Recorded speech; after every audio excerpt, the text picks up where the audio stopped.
They always look like a nice idea, but I never actually get around to using them. I might try this one. I just kind of always see them as a little bit pointless. I'm not quite sure what it's supposed to be. It's not cloth, it's not sponge. I don't really get. Maybe it's because it's shinier. It's supposed to buff your skin or something like that. But I'm not sure personally. Maybe I'll give this one a go. I'm gonna cook this. I'm just hoping I'm not allergic to any of these because I've tried other like expensive makes of products before and I've ended up being allergic to them. That's not ideal. But anyway, so this one says Moisturise Miracle Skin Comforting Bath Milk. A unique blend of almond oil, milk and wheat germ. Moisturises, soothes and softens dry and dehydrated skin. So again, this probably will be quite good. And as you can see, it really is quite milky. I've tried other bath milk before and they either go, they're really creamy, and then I find that when you get in the bath or the shower, they're too creamy, so they kind of, it reacts with the water. Or they are too milk, they're too watery, and then it's just literally like pouring water on your skin, which it does not. This one actually looks a good consistency, so we'll see. We'll see how that goes. I've got a really big tub of Citrus Glow moisturising body butter. A rich, nourishing blend of butters and essential oils for softer, smoother, and lightly fragrant skin. Actually, I smelled this earlier. I cheated and opened it, and oh, I can't open it one-handed. So, oh, here we go. Yeah, I can. No, I can't. Because my tripod isn't working, so now I've had to go back to holding the phone as I record. No, I can't open it one-handed. Oh, look at this. I think I may have done it.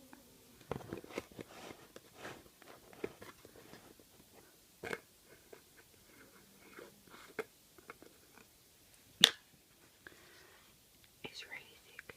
As you can see, I tried it earlier. Really thick, and it smells so citrusy, and I love citrus smells. I just love citrus things in general, but citrus body creams and things. It's so lovely. So that I'm gonna really, really like. And the fact that it says Citrus Glow doesn't look like it's gonna be shimmering it or anything. A vitamin rich moisturising blend of 4 butters. No, it doesn't say anything about having any shimmer, which is quite good because sometimes it can look a little bit weird if you've got shimmer in. This one, we've got Moisture Miracle Skin Comforting Body Wash. They all have kind of the same description because this one says a rich, nourishing blend of milk, proteins, plant sugars, and coconut oil. Nourishes, cleans, and conditions dry and dehydrated skin. So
sit so stiffly. You'd be stiff if you've been sitting on a brick wall all day, said Professor McGonagall. All day? When you could have been celebrating. I must have passed a dozen feasts and parties on my way here. Professor McGonagall sniffled angrily. Oh yes, everybody's celebrating, she said impatiently.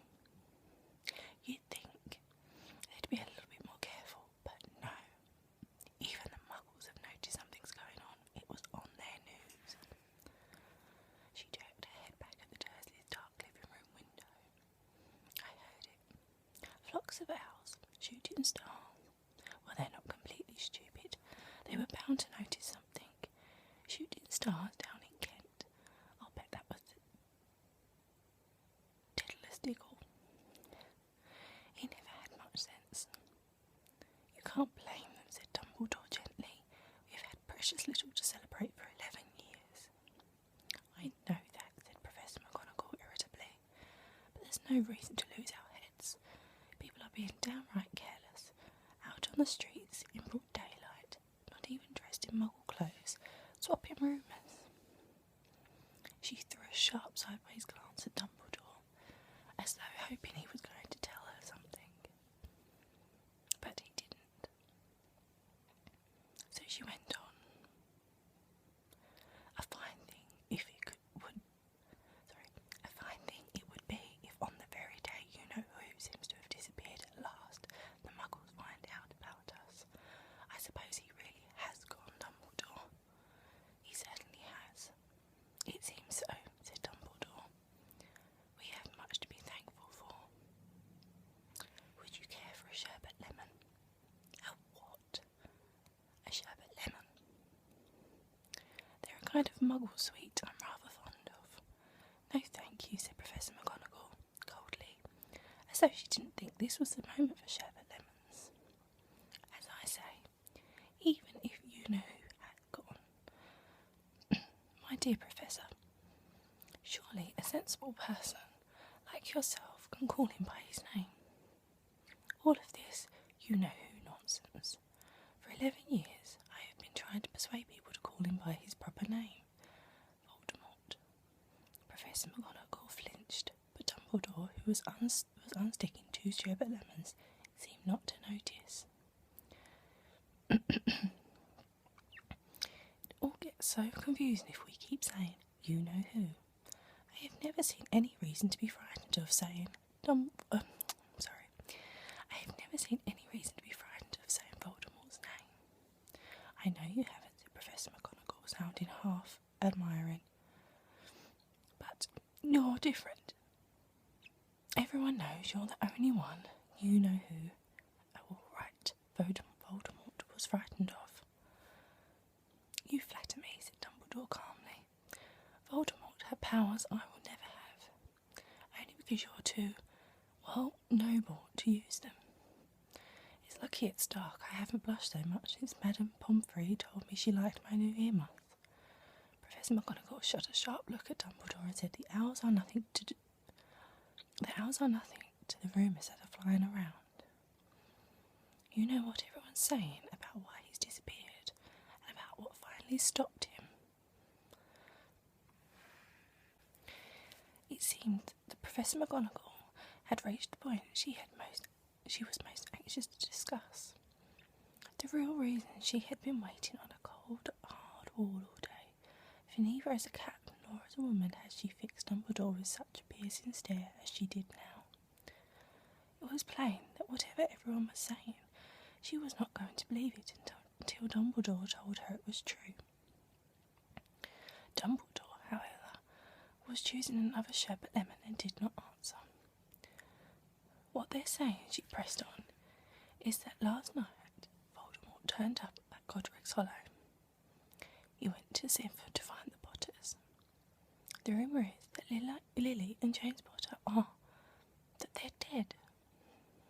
Dumbledore bowed his head. Professor McGonagall gasped. Lily and James? I can't believe it. I didn't want to believe it. Dumbledore reached out and patted her on the shoulder. I know.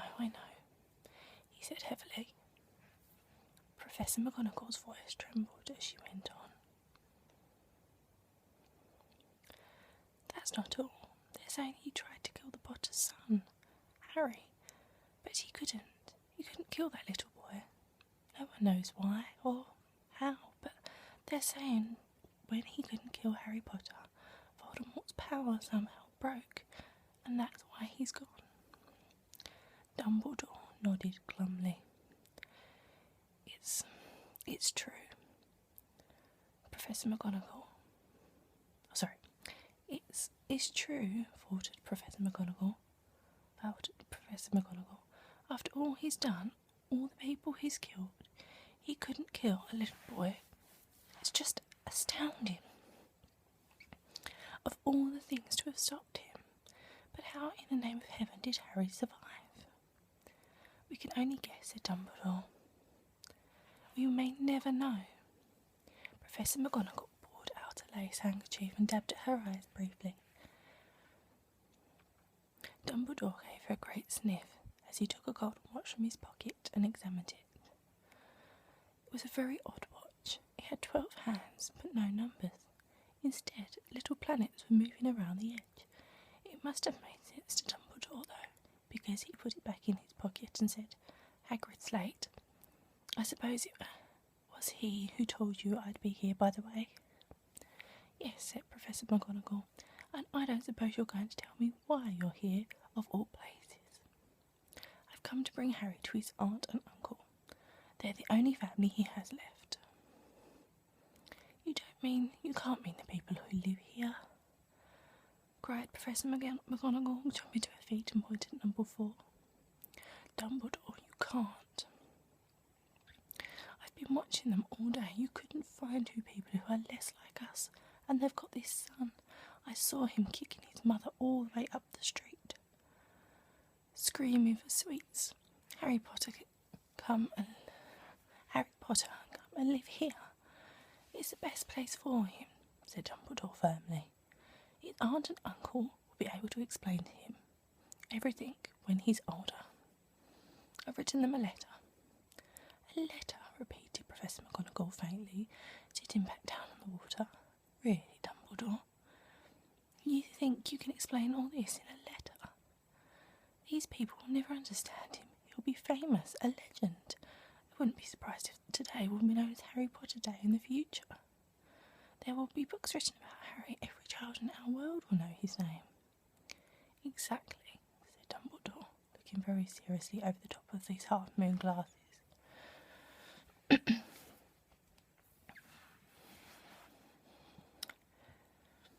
It would be enough to turn any boy's head, famous before he can walk and talk. Famous for something he won't ever remember. Can't you see how much better off he'll be growing up away from all of that until he's ready to take it? Professor McGonagall opened her mouth, changed her mind and swallowed, and then said, Yes. Yes, you're right, of course. But how is this boy to get in here, Dumbledore?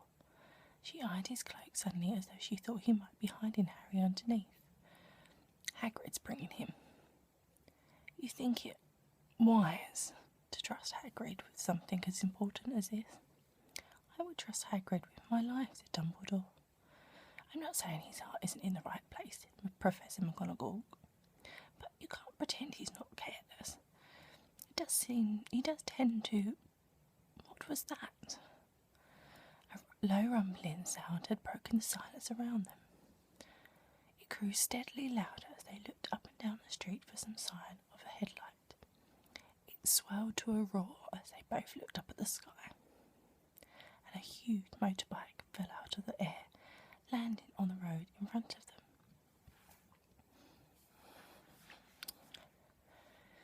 If the motorbike was huge, it was nothing to the man sitting inside it. He was almost twice as tall as a normal man, and at least 5 times as wide. He looked simply too big to be allowed, and so wild long tangles of bushy black hair and beard hid most of his face. He had hands the size of dustbin lids, and his feet in their leather boots were like baby dolphins. In his vast muscular arms he was holding a bundle of blankets. Hagrid, said Dumbledore, sounding relieved. At last, where have you been? And where did you get that motorbike? Borrowed it, Professor Dumbledore, sir, said the giant, climbing carefully off the motorbike. Young Sirius Black lent it me. I've got him, sir. No problems, were there? No, sir. House was almost destroyed, but I got him out of there all right before the muggles started swarming round. He fell asleep as we was flying over Bristol. I won't do the accents. Dumbledore and Professor McGonagall bent forward over the bundle of blankets. Inside, just visible, was a baby boy fast asleep.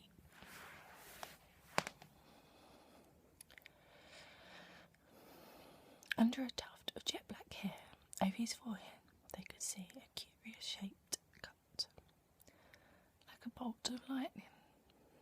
Is that where? Whispered Professor McGonagall. Yes, said Dumbledore. He'll have that scar forever. Couldn't you do something about it, Dumbledore? Even if I could, I wouldn't. Scars can come in useful. I have one myself above my left knee, which is a perfect map of London Underground.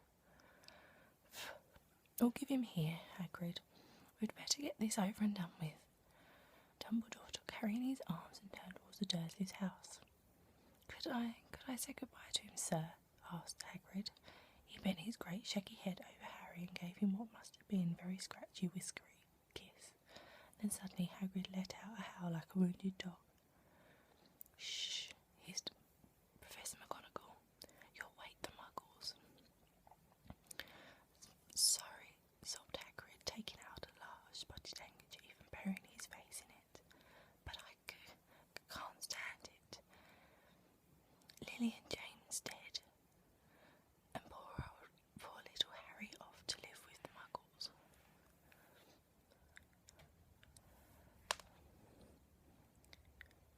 Yes, it's all very sad, but get a grip on yourself, Hagrid, or we'll be found. Professor McGonagall whispered, patting Hagrid gingerly on the arm as Dumbledore stepped over the low garden wall and walked to the front door. He laid Harry gently on the doorstep, took a letter out of his cloak, tucked it in Harry's blankets, and then came back to the other two. For a full minute, the three of them stood and looked at the little bundle. Hagrid's shoulders shook, Professor McGonagall blinked furiously, and the twinkling light that usually shone from Dumbledore's eyes seemed to have gone. Well, said Dumbledore finally, that's that. You've no business staying here. We may as well go and join the celebration.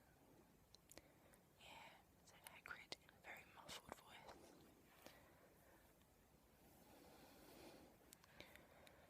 I'd best get this bike away. Good night, Professor McGonagall, Professor Dumbledore. Wiping his streaming eyes on his jacket sleeve, Hagrid swung himself on the motorbike and kicked the engine into life. With a roar, it rose to the air and off into the night. I shall see you soon, I expect, Professor McGonagall, said Dumbledore, nodding to her. Professor McGonagall blew her nose in reply. Dumbledore turned and walked back down the street. On the corner he stopped and took out the silver put-outer. He clicked it once, and 12 balls of light sped back to the street lamps, so that Privet Drive glowed suddenly orange, and he could make out a tabby cat slinking around the corner at the end of the street. He could just see the bundle of blankets on the step of number 4. Good luck, Harry, he ruffled. He turned on his heel, and with a swish of his cloak, he was gone.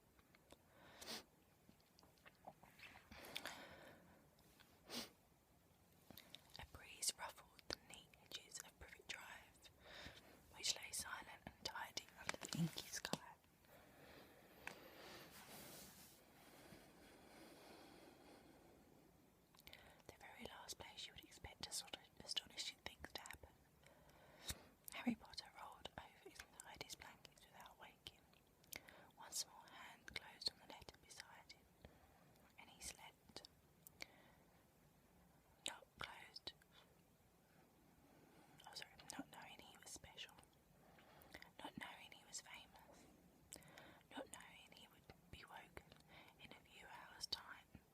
I miss you